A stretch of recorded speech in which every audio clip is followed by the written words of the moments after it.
বাংলা বর্ণমালায় দুটি ব এর ব্যবহার। আমরা জানি বাংলা ব্যাকরণে যে ব্যঞ্জনবর্গের বিভাগটি আছে সেখানে সাধারণত দুটি ব দেখা যায়। একটি ব বর্গীয় ব আর একটি অন্তঃস্থ ব। বর্গীয় ব সাধারণত স্বাধীন এবং স্বতন্ত্রভাবে বসে শব্দ গঠন করতে পারে। অপরদিকে অন্তঃস্থ ব কোনোভাবেই স্বাধীন এবং স্বতন্ত্রভাবে বসে শব্দ গঠন করতে পারে না, অর্থাৎ অন্য কোনো বর্ণের সাথে যুক্ত হয়ে অন্তঃস্থ ব শব্দ গঠন করে।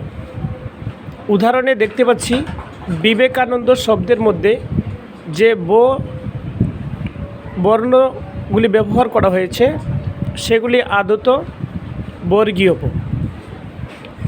ডান সাইডে যে উদাহরণের মধ্যে বিশ্বভুবন শব্দটি দেখতে পাচ্ছি, এখানে তালিবাস ছয়ের নিচে যে বটি আছে এটা সাধারণত অন্তঃস্থ ব, অর্থাৎ অন্তঃস্থ ব সাধারণত অন্য কোনো বর্ণের সঙ্গে যুক্ত হয়ে শব্দ গঠন করতে সক্ষম।